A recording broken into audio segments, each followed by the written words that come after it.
Good afternoon, everyone. Thank you for joining us today, and welcome to our NIGP chapter webinar, How to Go Virtual, Turning Your Conference or Trade Shows into Virtual Offerings.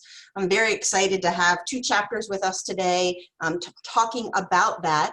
As you know, with COVID-19, the chapter landscape has changed, and we've had to try new things for our chapters to gain their membership, to access their membership, and to have interaction. So first, we're going to have the Tennessee Association of Public Purchasing speak to us, and then the Utah chapter will talk about going virtual. If at any time during the webinar you need technical assistance, please let us know in the Q&A box. During the presentation, you may submit questions into the Q&A box as well on your screen, and we will take them during specified parts of the presentation. So with that, I'm going to turn this over to Lori Bryant, who is the Communications Chair of the Tennessee chapter. Thanks, Lori. Thank you, Jennifer. And everyone else, I appreciate you coming and listening today. I just want to talk a little bit about our experience of virtual conferencing and let you know how our spring conference came about, and show you what it is that we did for that.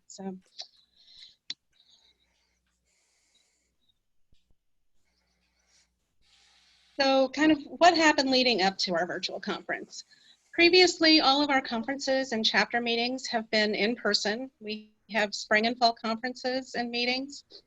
For the past few years, we have been live streaming our conference sessions on YouTube, so that those that could not attend, because we have Tennessee is a very long state, and sometimes, often we have people who would like to attend, but we're having the conference on the other end of the state, and they can't travel the 8 hours to get there. So that would allow them to attend virtually on YouTube if they would like to. We also had conference calls for board meetings, supplemented by email conversations for when they were interim approvals that were needed. Originally this spring, we had our 2020 Spring Professional Development Conference scheduled for March 26th and 27th in Franklin, Tennessee. There were 9 sessions. We had 8 vendor sponsors, 7 of those with booths, 46 paid attendees plus 5 officers, for a total of 51, and total revenue of $9,750. Once we got into the COVID-19 time, we had to make some adjustments there. We started having some questions whether or not we were going to continue to have it, and our state did several things, but the most important of those happened on March 13th, when the governor issued a work from home order and canceled all business travel for state employees and discouraged mass gatherings of 250 people or more. Now, we didn't have 250 people, but we did have a number of presenters who are state employees and were going to have to and they weren't going to be able to come. So we had to, over the weekend, Camille, our chapter president, and I talked a little bit, and I said, why don't we try to do this virtually? And so we started moving in that direction, and we had a board meeting then that next week and canceled our in-person spring conference. We had also heard from several attendees that their agency was restricting travel, and then of course the CDC guidelines recommended limits of 10 people, so we were expecting 51, and that was not going to be acceptable. So we announced a virtual spring conference via Zoom over several days beginning April 13th. The board did vote to retain the $75 registration fee and transferred the registrants over to the virtual conference. We refunded any attendees who requested and refunded any sponsors who requested. So for our virtual spring conference, we contacted our presenters and asked if they would be willing to present virtually. We asked them to pick a date in the last 2.5 weeks of April, And we managed to retain most of the sessions that we had planned for our in-person conference and make those work virtually. I think we had one that we were that just wasn't going to work virtually very well. So but otherwise everybody else was able to do it. We contacted the sponsors and informed them of the change. We offered an alternative package of a 6-month website sponsorship and a list of attendees for the conference. A couple of them said to keep the whole amount that they had already paid, and others we refunded as requested. We had 2 requests for refunds from attendees. This was early in the shutdown, so virtual was new to a lot of people. There were some confusion about what their work from home would involve and whether or not they would be able to even attend something virtually or understand what that meant. So once everything came down to it, we had 50 registrants existing and new, which was just 1 person fewer than the in-person conference. And that's a pretty good number for us for our spring conference. So was great. So we structured our virtual spring conference as a lunch and learn each day at 12:30 Eastern, 11:30 Central. Tennessee does span those 2 time zones, so we had to make sure everybody knew what time. Over 8 days, and the chapter purchased Zoom Pro. We're just going month to month right now. Pro meetings are $14.99 per month, which allows for 1 host and 100 participants. And the webinar module is $40 per month with 1 host and 100 participants. So for webinar sessions, it's a lot like what we're doing right now. 7 of the sessions were presented in the webinar module. The presenters and the president were invited as panelists, and they get a separate invitation link. And then the attendees get a regular invitation link. The attendees are muted and do not have video activated. They can chat in the chat window and ask questions in the Q&A window. So I'm going to go through some of the settings to set up a webinar in Zoom.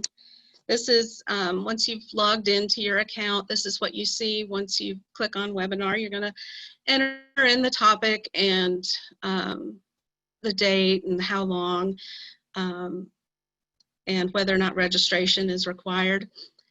Registration, we did not require registration since we were doing registration through our website. However, you can require registrants to register through Zoom if you want to provide personalized invitations to them, so that when they click in and click the link, it's coming up, and so that you can easily keep track of who attended.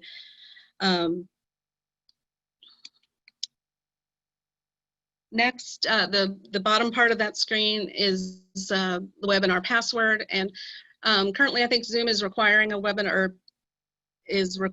password for webinars and meetings, or at least it's pre-checked. So you can set your own passwords, or it will generate one for you. And it tells you, and then you can specify whether you want the host and panelists to have video or not. For our purposes, I did have the panelists have video.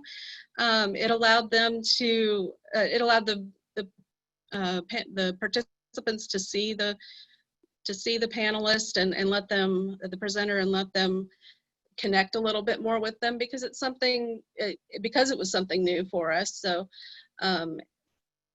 it normally, you know, we've got a face-to-face situation, and so that allowed a similar sort of face-to-face with the panelists being able, with the participants being able to see the presenter.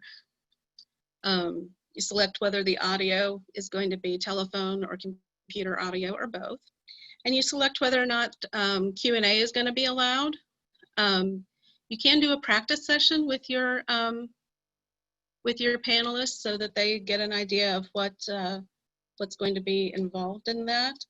And I might suggest that, because it does help them, especially if they haven't done something like this before, it does help them to get a better comfort level with it.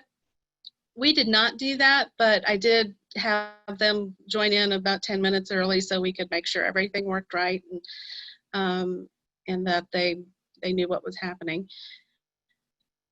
But I think if I were to do it again, we might do the practice session, or at least ask them if they want to have a practice session.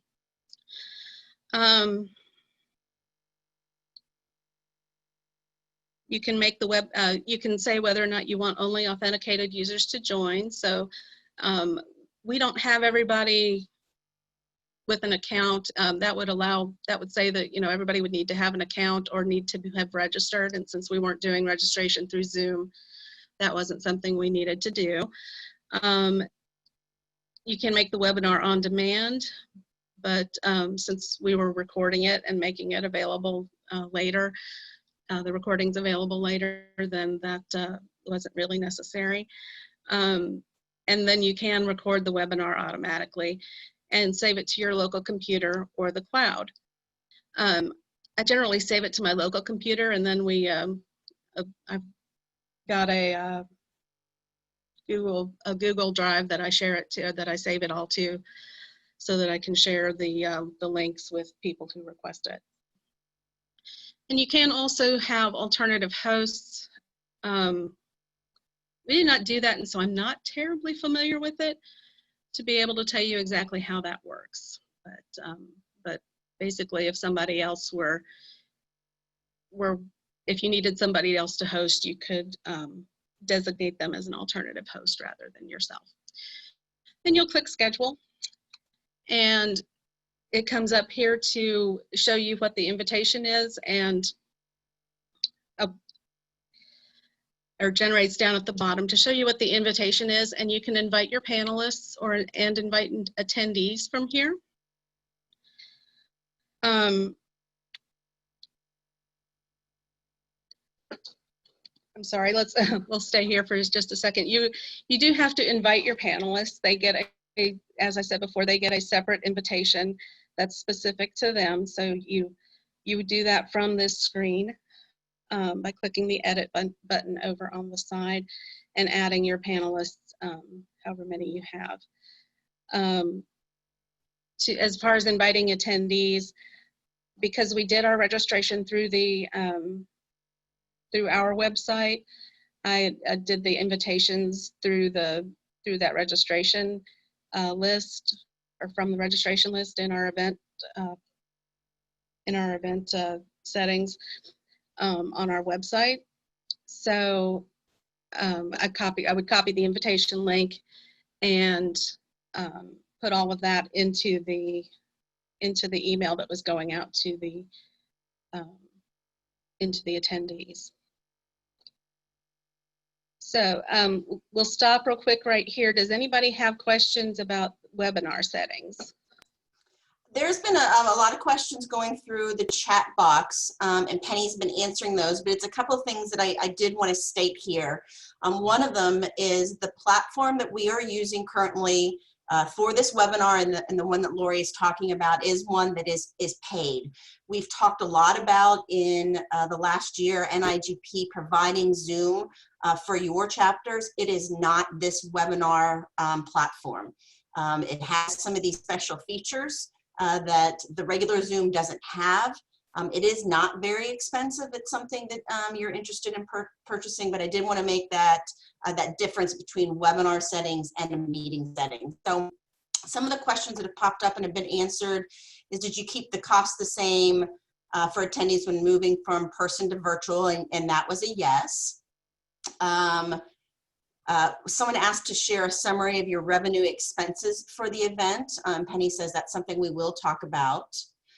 There was a question, is there a payment option for over 100 participants? And the answer is yes. Lori, do you know how they charge if you want to start, if you think you're going to get 200 or 300 people? I don't know that number off the top of my head. I know that they have like tiers of from 100 to 300 to 500, and there is probably more than that as well. if you had more than 500 people attending, then you would, I think it's a contact us for more information kind of deal. But yeah, that's, I don't know what the cost of those are though. Okay. And the other thing I did want to point out to everybody is you can do this month to month. So if you really want this webinar platform that has some of these, I think the nicest feature is that everybody joins in and is on mute. You don't have to manage noise and background and all of that if you have 100 attendees. You can just do it for the month that you want to have your conference. So if you know it's coming in November, you can purchase it pretty inexpensively. And I think probably pretty inexpensively if you're going to go over the 100 attendees. Or again, you still can use NIGP's free one, but you don't have to buy it for a year, which I think is really good too. The other question someone asked, and your president said she wanted to address this, and Camille, if you want to unmute yourself, you can do that. And is it, did you have a motivational keynote speaker during your event? I think that's a good question about it. Was it all procurement related, or did you have that kind of keynote speaker? We did not have a keynote speaker. It was all relevant to procurement sessions, basically. Like Lori said, most of our speakers were state employees. So we had someone from the contract licensing of contractors, TASSER, general services, things like that, that spoke to us, but no keynote speaker. Okay, thanks. You're welcome. And one other question, Lori, and you, hopefully you'll know this. With this 100 limit, does that include your presenter? I believe it does, yes. Okay. All right, so that was our first round of questions. Thanks for all of those. Those were great. So Lori, I'll turn it back over to you. Okay, we'll talk a little bit. We did have one session that we structured as a meeting module, which is our roundtable session, which this year we normally say the answer is in the room, and this year the answer was in the Zoom, where members respond to other members' questions. And for this one, everybody got a regular invitation link, similar to what you have that NIGP shares with you to use for your meetings. So attendees can have audio and video active. You can chat in the chat window. And what we've done, what I did with our recent membership meeting was that when we were ready to start, I muted everybody. And then attendees could unmute themselves when they needed to talk. And this was, the setup for this is very similar to the webinar, except you don't have to set up all of the presenter or all of the panelists.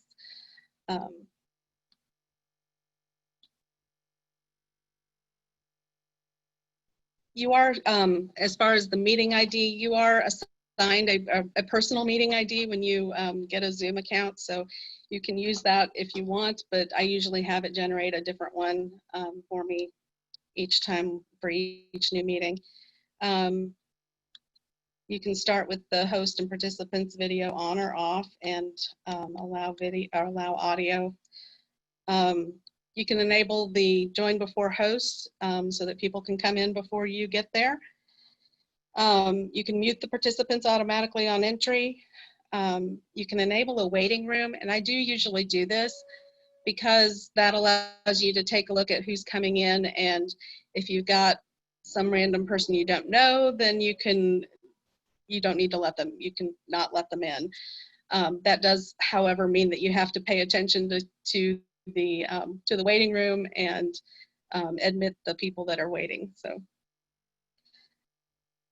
and you can do breakout rooms with meetings. So but you have to assign those first. So if you are going to have something where you want to break out into groups, you would need to be able to assign those people ahead of time and know who's coming. So that might be a reason you would you'd take from your registration list and create that list from that. So that maybe you need to want to have discussion groups about particular things, you can break them out, and the host can pop into your breakout rooms and see what's going on, and then come back out and then bring everybody back together. And again, you can record the meetings on your computer or in the cloud. Once the meeting has been set up, this is what it looks like. And your invitation link is down here, and just click on copy invitation and get all of that information, copy that information over to whatever you're going to use to send it. So which do you use? Let's compare the modules a little bit and see which one is better for your application. So the meeting module, it's ideal for hosting more interactive sessions where you'd want to have lots of audience participation or break your session into smaller groups. The webinar module, these are like a virtual lecture hall or an auditorium. It's ideal for larger audiences or events that are open to the public. Typically, webinars attendees don't interact with one another except through the chat. Though Zoom provides options for you to get more social with your attendees, your average webinar has one or a few people speaking to an audience. The meeting module is best used for small to large groups, just 2 or more participants, for customer-facing meetings, sales meetings, training sessions. The webinar module is for larger, as we said, for larger groups and public broadcasts for 50 or more attendees, like this type of educational lecture. And meeting modules typically used by general employees or training groups. The webinar module is used more by event hosts or C-suite people. The costs, the meeting module, many of you probably looked at the free option, and that does allow you to meet for 40 minutes at no charge with more than 2 people. And as we talked about, the paid subscription is $14.99 per month. There is an annual option as well, and so that might be more, if you're going to use it regularly, it might be more advantageous to you. And I did look it up, and if you need more than 100 participants, 500 is $64.99 per month, and 1,000 is $104.99 per month. So if you do need more than 100 participants, those are options that you do have. If you do need 300 participants, if that's a level, you can go up to the business size, and that's $19.99 per month. That's the business plan. The webinar module is a paid add-on. You have to have a paid regular subscription, the pro or business, and then add on the webinar module.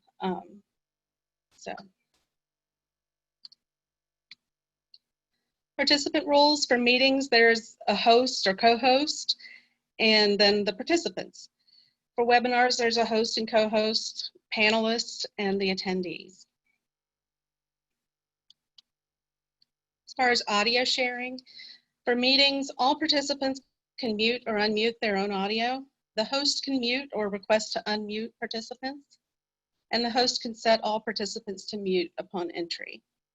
For webinars, only the hosts and panelists can mute or unmute their own audio, and attendees are joined in listen-only mode. The host can unmute one or more attendees. And for webinars, the host can also promote somebody to a panelist as well. So if for some reason you got into a discussion and somebody else in your attendee list is there who would know quite a lot about what they're talking about and could add something to that, then you could promote somebody who is an attendee to panelist, and that would allow them to be part of the webinar discussion.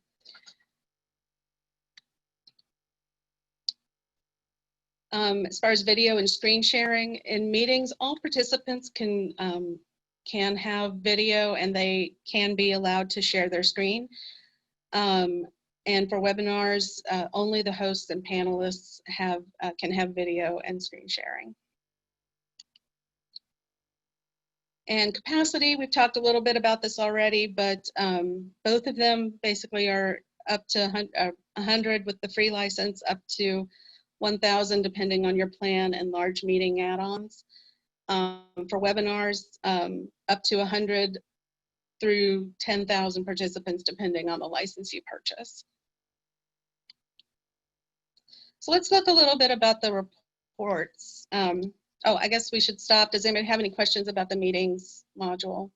I think most of you are. We did have a question about that, but there was something that I thought was a good question, and they asked, do you have a maximum number of attendees for your roundtable?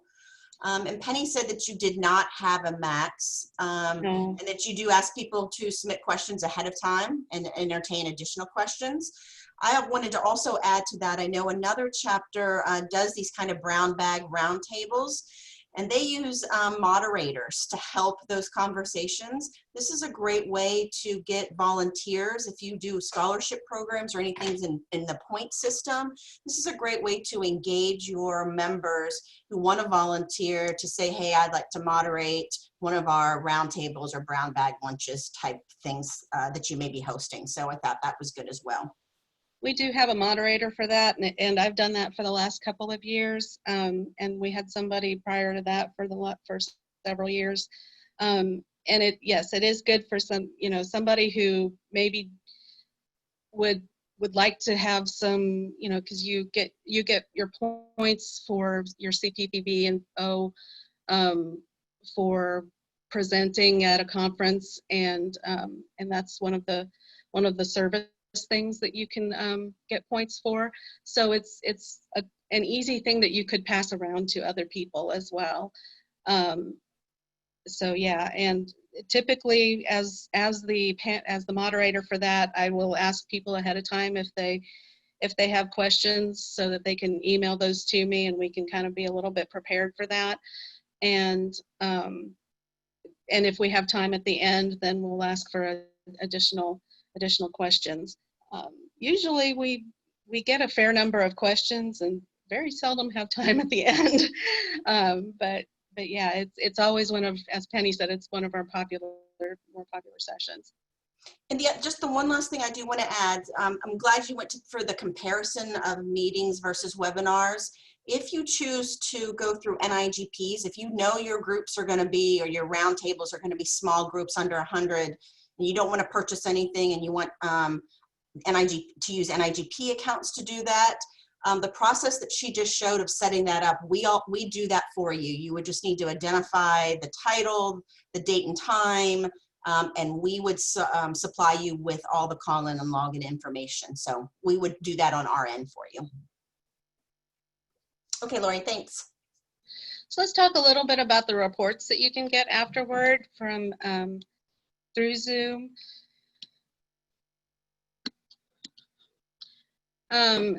For webinars, you can get several different kinds of reports. Registration report displays a list of your registrants and their registration details.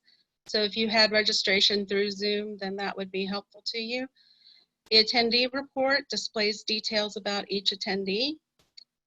Performance report displays engagement statistics on registration, attendance, and feedback. The Q&A report displays questions and answers from the webinar, and the poll report displays each attendee poll result. I wish I had found this before when we were in the middle of all this, because I did have one of the presenters ask me for a list of Q&A and the poll results, and I was like, I don't think I can get that for you. And then of course I found it much later. So these are all helpful to you to know who attended, and if you need to go back and find your results to the questions and answers, then those are helpful to you. For the usage report, this is kind of what it looks like, and this is I think this is on the meetings because this is Penny provided this to me. So this shows you a little bit about the duration of the session and how many participants you had. And then once you click on the meeting and export that into a CSV file or an Excel file, you get this, and then you export, and then you can export from here. So it shows you who it was that attended and the meeting duration.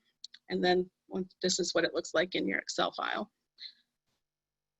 So that's also helpful to you if, say, if you're giving points for meeting attendance and somebody was only there for 5 minutes, this will tell you that information as well.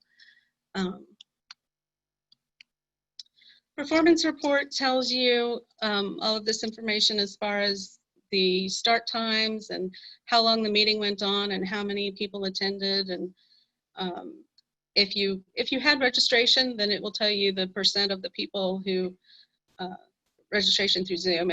It'll tell you the percent of number of people who attended compared to the registration. For the Q&A report, this will tell you, give you a list of all of the questions and how those things were answered. If it was answered in the Q&A, there would be it would be over there on the right. Most of the questions that we had in our Q&A we answered those live, so it gives you that information, or I dismissed them if it was not a question. So as the host, you can indicate that they will, as a host or panelist, you can indicate that you'll answer that live, or you can dismiss the question because we had one that was the good answer. So we just dismissed that because it didn't need to be answered. For the poll report, if your panelist has had a poll as part of their presentation, then this will show you a list of people who have answered and what their answers were. So, so before we get into lessons learned, are there any additional questions before we get into that? I didn't think I saw any, but. Lori, just one other thing, and Penny did answer it. I want to make sure that everybody hears it. Can you clarify that you can do poll questions on the meetings and webinars platforms in both accounts? Okay. Yes, you can. The one thing that I will add is if you look at the attendee list, it's something that everybody can view who all the participants are. We have 4 people here that are calling in that are not coming in from the internet base where you can actually see someone's name. And someone asked, well, how am I going to know to identify that they participated?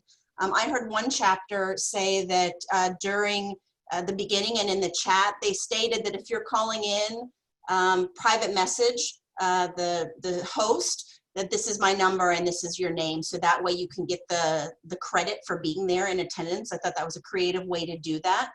You don't have to share that number with everybody. As you can see, you can make private messaging between one person, but that way they can show that through the report and then make sure that you get credit for attendance. But that's all the questions we had, Lori, so if you want to do your final there. Okay, so lessons learned. How do we go about making future conferences, virtual conferences, better? Do we need a different platform? How well did Zoom work for us? How much are we willing to spend? Are all future conferences going to be virtual or hybrid or in person? How are we going to handle these going forward? For us, our fall conference is going to be virtual as well. We coordinate that with the East Tennessee chapter, and that decision has already been made. So they're working on that now. One of the things I wondered about, or that we've had some discussion about, is how to get more vendors and sponsors involved. Possibly offer as part of their package to sponsor a speaker or session where they can introduce their company and the speaker, similar to what NIGP does with their with the plenary session speakers. they'll, maybe one of the sponsors is sponsoring that session, and they'll present a little bit of video about their company, and then come on up and introduce the speaker. The other thing is virtual vendor fair with links, and we're going to get into this with the Utah chapter in just a minute, or something similar, with links on the website to their website. We always have kind of done a scavenger hunt, well, not a scavenger hunt, but where we have everybody kind of go around to the vendors to get their signature on a puzzle thing or something, to make sure that everybody gets a chance, that everybody visits with the vendor and sponsors, and then do a door prize at the end. I don't know exactly how that would work, but we, if we do this again, that might be something we talk about some more. And we also want to figure out, can we track clicks on the links, which would help the vendors know that that they're getting some traction from their sponsorship of the chapter presentations and things. So, and those are kind of things that questions we need to ask ourselves, and things that we want to talk about going forward. And so those are things that we just want to think about. So, and that's it for me. I appreciate you all listening. My contact information is right there. And if you have any other questions, I'd be happy to address those for you. So. Thank you, Lori. We didn't get any other questions to pop up, but please, we have another presentation. So if you think of some other questions, please type them in. As well, if you want to add anything to the chat about what your chapter is thinking about or considering, I think you asked some great questions that as a chapter board, you're going to need to sit down and think about as you plan this fall and possibly even into the spring. Somebody did just ask a question about pricing for vendors. Lori, did you all even think about that as you're starting that discussion about having some type of virtual trade show? We haven't talked about that yet. For our spring conference, we had our levels for gold, silver, and bronze, or whatever. And so we, the gold was, I don't know, 750 or something along that line. And so we just kind of based our same information for the virtual one on that. And but we did, as an alternate offer to sponsor our have a website sponsorship for, I think it was 6 months or 3 months, and a list of the participants. So the offer for that was, I think it was $300. So that was the pricing for that. I don't, as far as what we would do going forward, that's still a discussion to be had. So. Well, and you, like you said, Utah's going to talk about that, because I think you're going to, and IGP had to think about that when our forum went virtual, is, vendors are not going to pay the same, and what are they going to get out of it?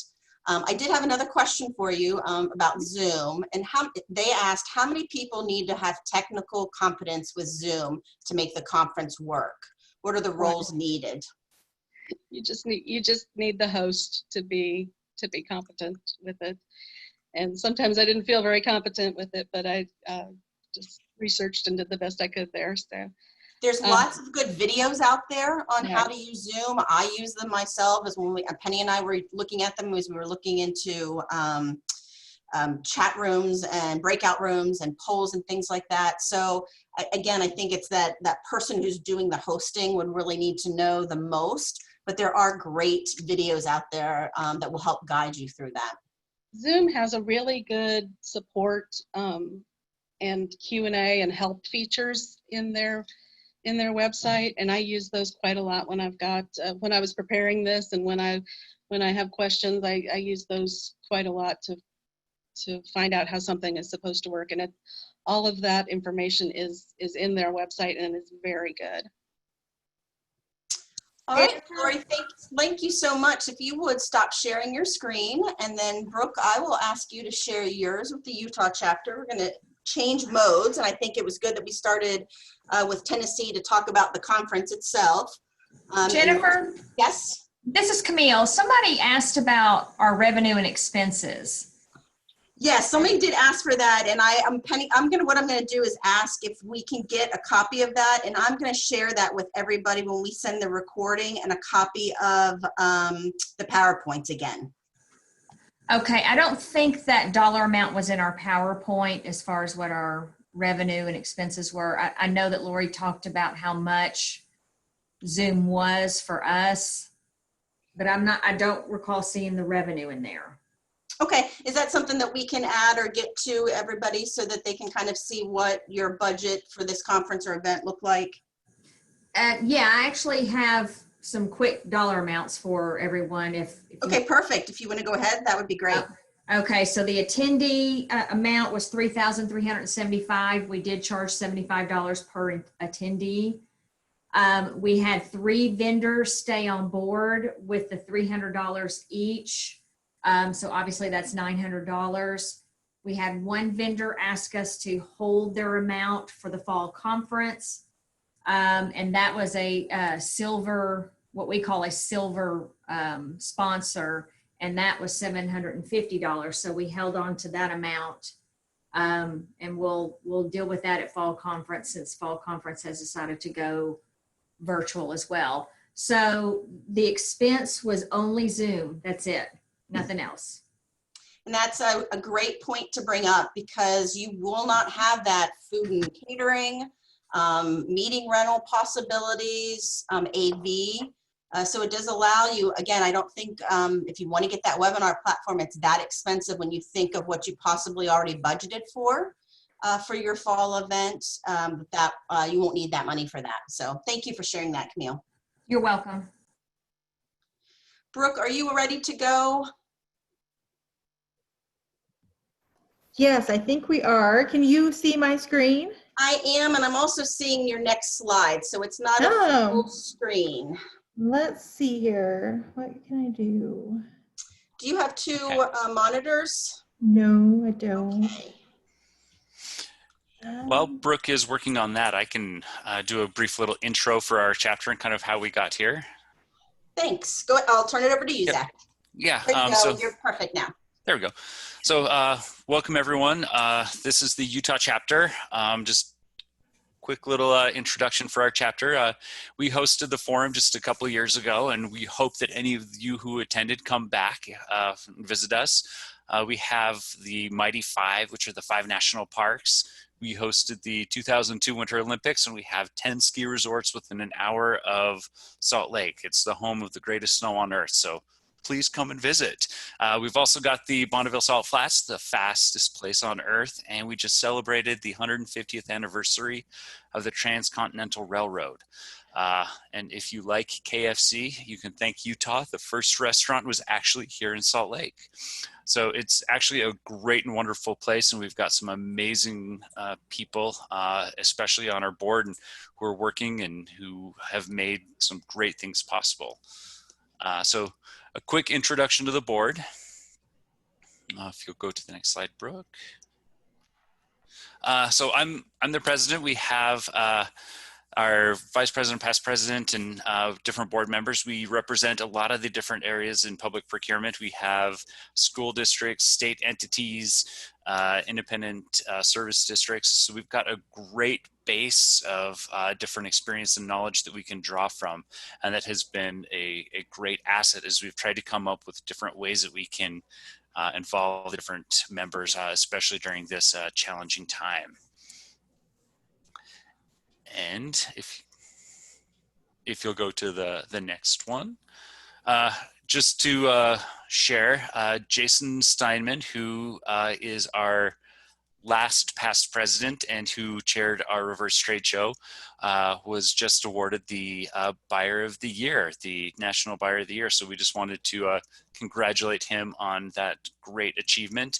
And it was a lot of the different work on the reverse trade show that kind of led us to where we are today. And so I will turn the time over to Brooke to talk about our no-show trade show.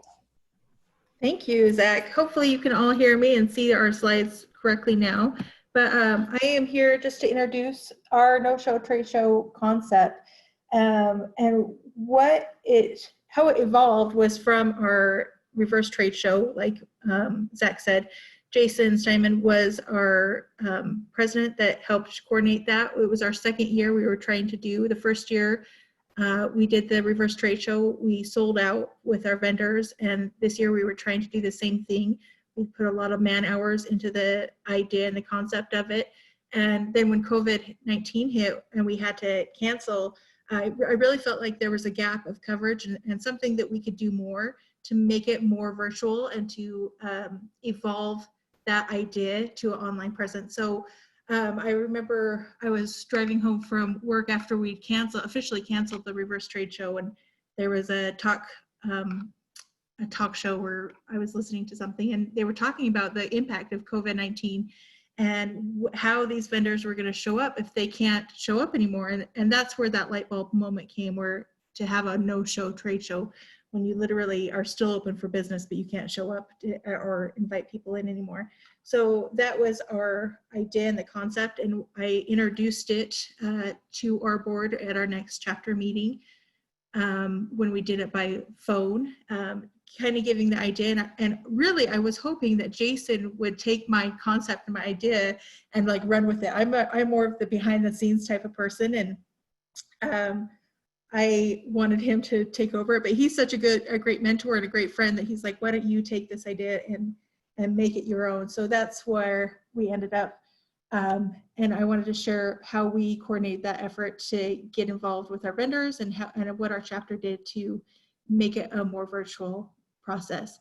So with any good campaign, you want to have a purpose. And so the purpose for our no-show trade show is to stay connected with our vendors, learn more about the products and resources available online, and then involve the online marketplace information available in new and creative ways, not only for the vendors, but also for our organization and trying to meet that online demand. And I'll show you how we did that in the next couple of slides.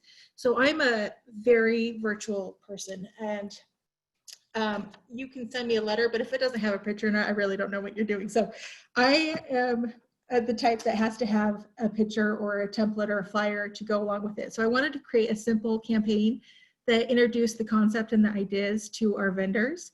And so I found I didn't have to even create this one. I was on Microsoft templates, and I just reutilized one of their templates for our campaign. But it was this 4-process idea where we had an idea to have vendors send us a video introducing themselves, telling us a little bit about their company, telling us about their products, and then letting us know if they're on state or national contracts, because that really helps us out as purchasing agents and buyers. And then also write down a brief description, send it in PDF, and give us some keywords that we can make it user-friendly and searchable, and then to send it by email. And we would post it online on our website for free. With this, we thought of about potentially charging it, but with the economy being so up in the unknown with its COVID, we didn't want to have an additional burden with our vendors, and so we decided to do it for free this time around and see what kind of response we got back. When we introduced the concept, we really wanted to set a stage for the vendors and what they would expect from our chapter. So this was a letter that we sent out to the reverse trade show registrants, basically saying, since our last message about canceling the reverse trade show, we've had the opportunity to observe new and resourceful ways vendors are reaching out to their community. And the Utah chapter of NIGP understands that COVID-19 crisis has impacted your everyday work. We want to know that we are thankful for your continued support and effort in these challenging times. Now more than ever, you're asked to continue to provide products, resources, and customer service to your customers, and to do it from a distance. And so we really wanted to set a tone that we were in this together and we'll get through this together. And I think that letter helped solidify that concept and idea and introduced a new way to evolve the reverse trade show and continue to stay engaged with our vendors. Like any new campaign, you never know if it's going to work. And so we sent out our first campaign notification, I believe, on April 15th at 2 o'clock. And by 3 o'clock, 3:01, I had my first response back with a video uploaded and everything. And I was ecstatic. I remember sending an email to our leadership team just saying, oh my gosh, it's working. Betty White is here. Like she's here. This is actually going to work, and I can't believe it. So we had a great response. I wanted to take a minute and show you our first video we got back. We asked that the videos be back less than 1 minute, but hopefully you'll be able to see and hear this. Let me know if you can't.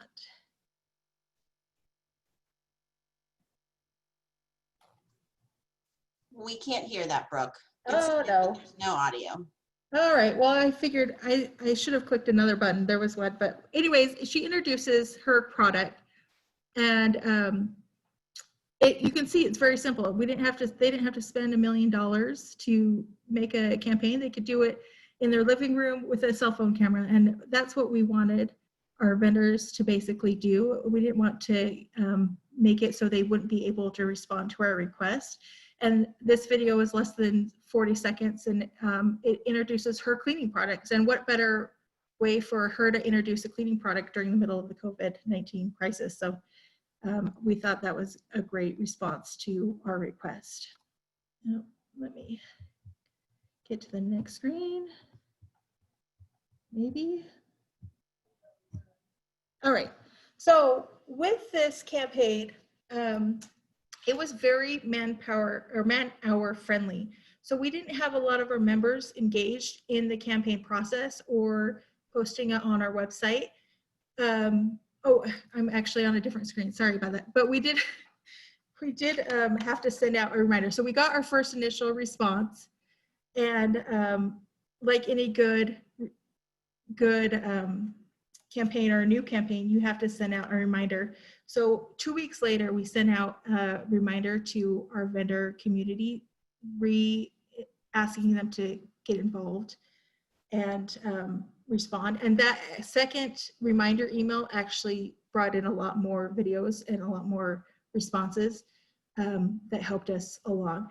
With this campaign also, we noticed a lot more clicks on our website. People were interested in what we were or who we were, and we were able to have more interaction with our vendors as well. For the website design, we created it. It was pretty simple. We wanted to make sure it was. We wanted to make sure that it was uniform in design. So we did the titles or the vendor name, the contact information, the video information, and then if they were on a state contract or a national contract, and then we wanted to make it searchable as well. So we decided to use keywords in that process. So it was really user-friendly for our members, and also helped us show off our vendors that responded to our request. So at this point, is there any questions? I don't see the Q&A section, but is there anything that's brought up? Somebody did ask how many vendors you had last year at your reverse trade show, and then how many participated in this? Zach, do you know the answer to that? I was actually trying to look up the number of vendors at the trade show last year, so I will get that and get that question answered. I will say that with the vendors, I believe we sent out 300 emails to the reverse trade show participants this year. Some of them were sent from the same company, and we did only get a handful of responses back this year. I think we had 13 respond. But those that did respond were very thankful that they had this opportunity to engage in a different venue and get online as well. And I think it will only grow from there. It's not a failure by any means. It's more of a, let's see where we can take this in the future as well. And someone did ask, and Colette did answer it, but I want to share with the group, how long were the videos on the website? And you asked to keep them to a minute. Yeah. And did everybody do that fairly well? Were they good at that, or did you get some lengthy ones?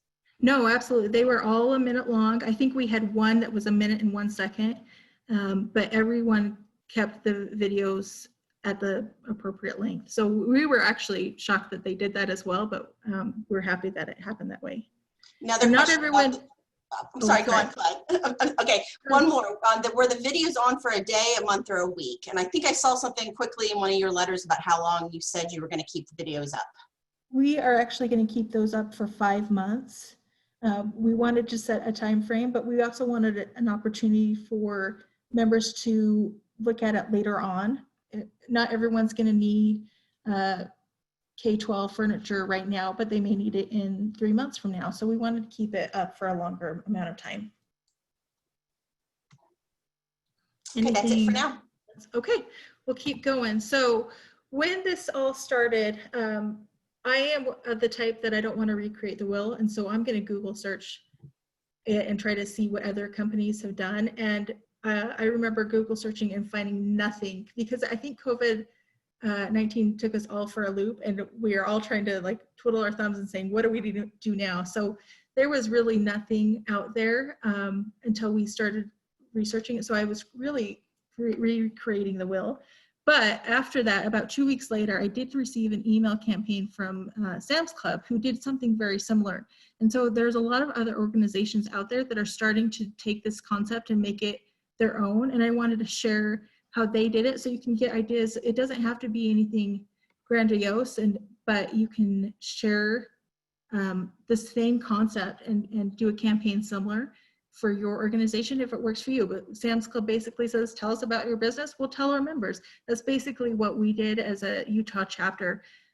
So there's more resources there now than there was back in April, but you can keep it as simple as Sam's Club, or you can create flyers like we did. It just depends on what works for you. And then because this was man-hour friendly, we didn't have a lot of members engage in the process of getting involved, getting onto our website. So we wanted to send out a member notification email inviting our members to be engaged with these videos and with these vendors, and make the connections there. And so we sent out a letter, an email, basically to them introducing the concept and asking them to go view our website.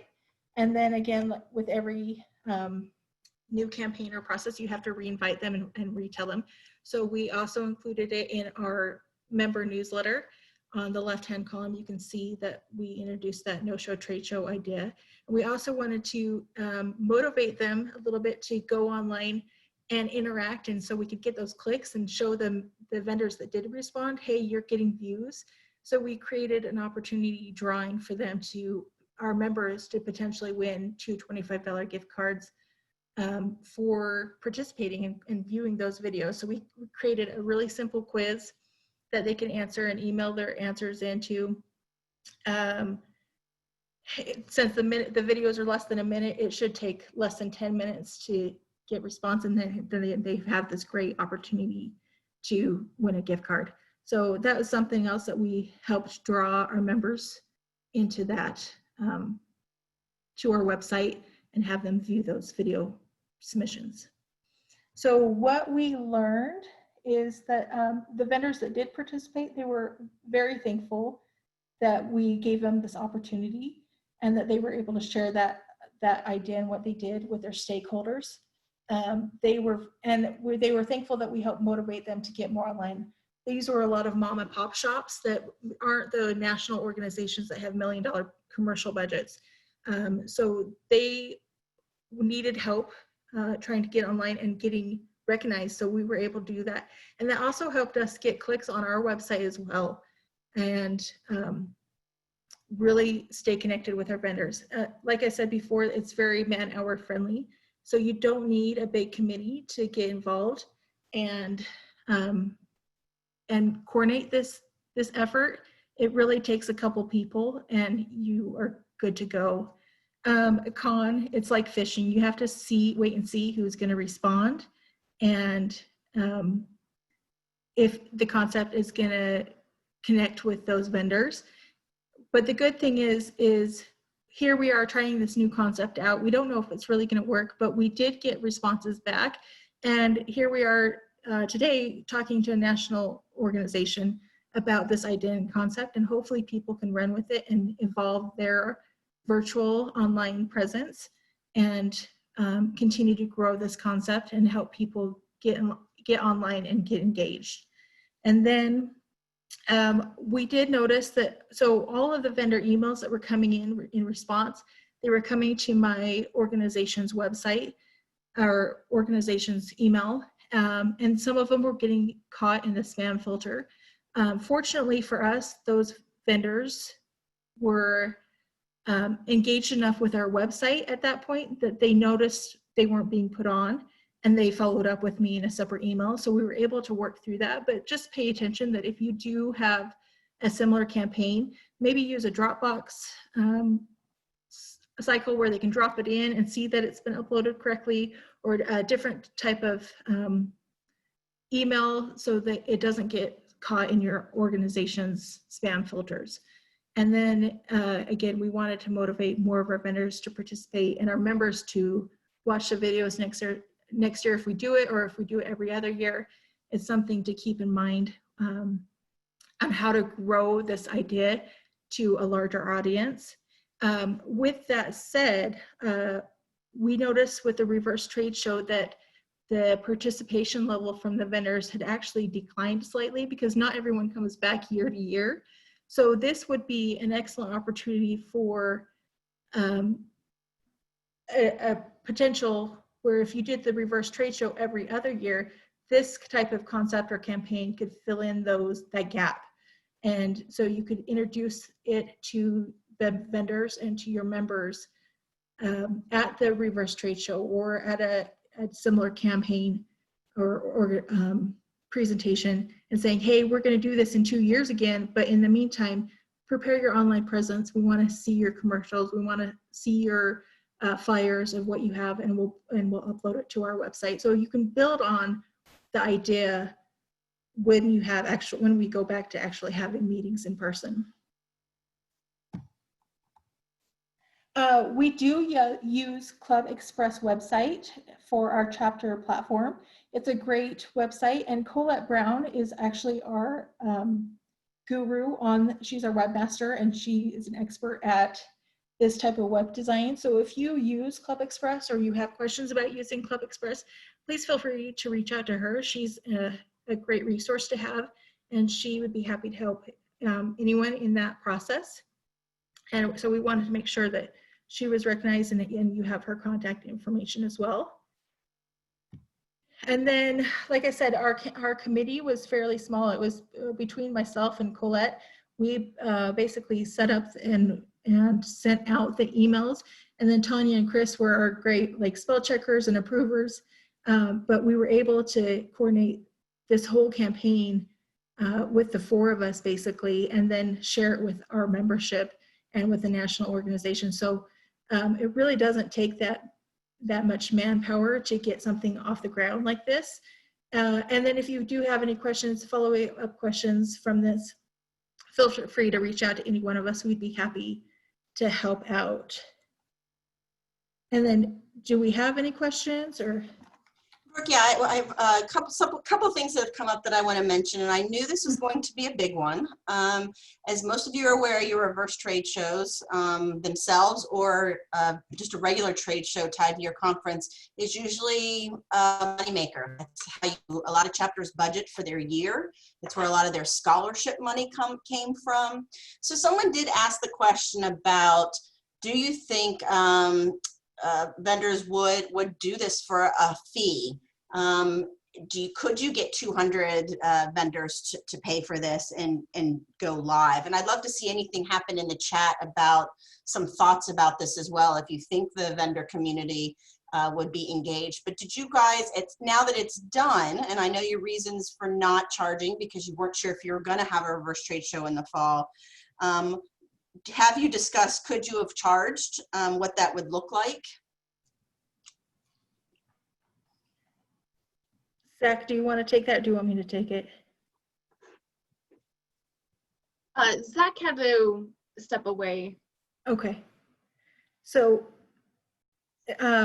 with the reverse trade show, I think we could charge this first year. I agree with what we went forward and not charging just because of the COVID and the economic craziness that went on at the first of it, and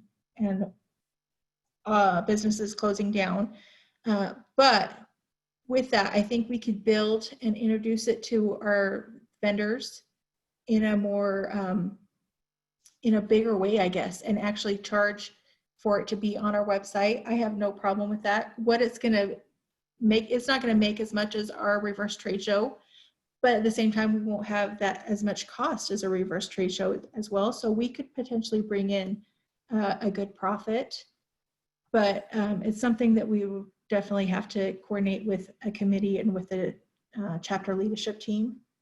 And something that I would recommend that I reckon when I talked about this on our chapter leader calls last month, this is a great opportunity for chapters to reach out to your vendor community with a short poll, a survey. Ask them, would they be willing to participate in a virtual event like this?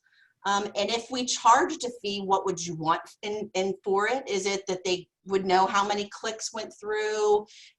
They get a list of attendees. If this is tied to a conference, it's up for 4 months. Maybe you highlight one if they pay more on your landing page. I think there's things that you could do to be creative, but I think surveying your vendor, your local vendors that come face to face, what would they be willing to participate in, and how much money would they be able to spend to do that?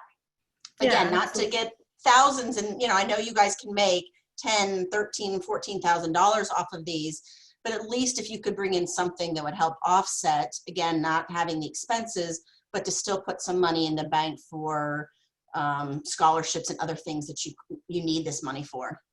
Yeah, absolutely. And also to go along with what Tennessee does with that scavenger hunt as well, I think we could create some sort of event other than the quiz that we did this year to engage our members, so that the vendors would also be able to see, hey, we're getting clicks, people are interested in our product and what we have to say online. And so there's opportunity to grow from this idea and get more things online, especially when we don't know what's going to happen with COVID, or if we're going to be able to get together next year. Hopefully we are, and hopefully people will start to travel, but it's a good idea to start thinking about evolving the online virtual connection as well. Somebody just recommended, if you usually do have 100 plus 200 vendors, even charging as little as $25 for the 6 months or a half a year, or whatever a time, could at least bring in a decent amount of money. Yeah, absolutely. And I think next year, I can guarantee, well, I almost guarantee that all the vendors that participate this year would pay $25, $50, no problem next year, because of the what am I trying to say? The connections we were able to create, and having their information on a different website as well, is just helps them reach out to a different community as well. So I don't see a problem with charging in the future, especially when this was a trial year and to see what happens. Somebody brought up a comment that I thought was really good in the Q&A. If you are a chapter that does this every other year, this is something to think about going forward, hoping that we're going to be live again all together, that this is something that is virtually doesn't cost you anything as a chapter to host in those off years, to still engage your vendors, to be able to offer that to your membership. It's a nice alternative with, I think Brooke shows here really well, you don't need the manpower that you do to do your reverse trade show face to face. So this is a good offset for that if you do that every other year. The one question I did have, Brooke, did you get a lot of questions or put parameters around the type of video? Did it, what technology they had to use, or did you let them be very free? A lot of phones, just very inexpensive ways to make those videos. We didn't put any parameters in there. Of course, we were going to vet them. If they were inappropriate, we wouldn't post them on our website, but we let them have the freedom of how they wanted to introduce themselves. And one of them, the last one we uploaded for some engineering equipment, I believe, he did it all himself. He's like, I'm such an ugly mug, but I wanted to like participate in this. And so he had his like teenage kids help him edit this video, and it was just cute to see how he responded. So it was fun to see how they were creative in their videos. And I encourage everybody to go to the Utah chapter's website. It is one of their banners across the top that says No Show Trade Show. So you can see, I know she did quick snippets of what they look like, but you can see how it looks on the landing page. So you can see what people participated and what they gave. We did have a question of, did your chapter have any other virtual ideas for a trade show before landing on this video and the PDF idea? I'm not positive if anyone else had an idea, but we kind of evolved this idea really quickly after we canceled that reverse trade show. So if there was other ideas, I don't think we went with them, but this one it seemed simple in concept that we were able to make it work. So that's what we ran with. And I love the idea of creating the quick, even if you had 100 vendors that participated, that you did a quick question about each video or what you saw within a flyer that they, again, had to, as you used to go around the trade show floor and, you know, somebody had to sign off. It again gets that the vendors to have that participation by your membership and your membership to click in through that page. So I think that was a unique way to do that. Yeah, so, and I also thought about an idea of doing like a bingo page where we could send out bingo sheets and have them click on stuff. There's different ways you can get your members to engage in your website and with those vendors. So there's some potential there to evolve that as well. Any other questions popping up? So we've had some comments, people thinking that a hybrid of both of these, the virtual conference and the virtual trade show would be a nice addition. They said they normally have breakout sessions for vendors and agencies. So the reverse trade show and adding this component would be great. So they can actually have a track or a breakout session, which would be nice too. Yeah, absolutely. And you could even like follow up with that on the reverse trade show and have an online portion of that for the vendors that show up. And so they can get engaged that year. And then the next year, if you don't do a reverse trade show, they at least have that same concept and know what to expect from your organization. So that's a great idea to do a hybrid of that. So with that, is there anything else, any other questions we can address? I don't see any other questions right now. Does anybody else have anything they want to type in real quick, or do either one of the Utah or Tennessee chapters want to add anything now after kind of thinking about it or hearing the questions? I just want to close by thanking you for this opportunity. With the difficulties of COVID-19, I think it all slapped us across the face, and we're trying to evolve. And this was a great opportunity for our chapter to make a new campaign and to evolve. And so we are thankful for that opportunity to go virtual. And then we also were able to do that with our purposes and staying connected with our vendors, learning more about the products and resources available, and evolve the online marketplace. So thank you for that. And I hope you enjoyed our PowerPoint presentation with our beautiful landscape in the background. We want to invite you all to come visit Utah once travel restrictions are lifted and visit our beautiful state. And if you ever need recommendations for places to see or eat or stay, feel free to reach out to any of us. We'd be happy to help you out. And hopefully someday we'll get the national organization to come to Utah as well. So with that, thank you for this opportunity. I'd like to thank both of the chapters. And I think what's interesting and everybody that's attending today, you're going to come at this a little bit differently. You've had time to sit and think about this. Your chapter has had time to contemplate this.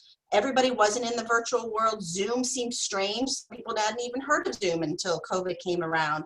So for you guys to both pivot so quickly, especially Tennessee, within 1 month you had a spring conference converted. So I like to applaud you guys for kind of paving the way and leading us through this discussion today. I think we've shared a lot of great things. We will have the recording that will be sent to you all. We'll also post it in the online resource guide. It'll go out in the Leaders in the Loop next end of this month as well, just as a refresher. But if there is any other questions or comments or thoughts, please don't hesitate to share it with either chapter or myself. And again, thank you all for your time today. We will again send you that recording tomorrow, and I'll get it posted next week on the website. But thanks for your time today. Appreciate it, guys. Thank you. Have a good day, guys. Thank you.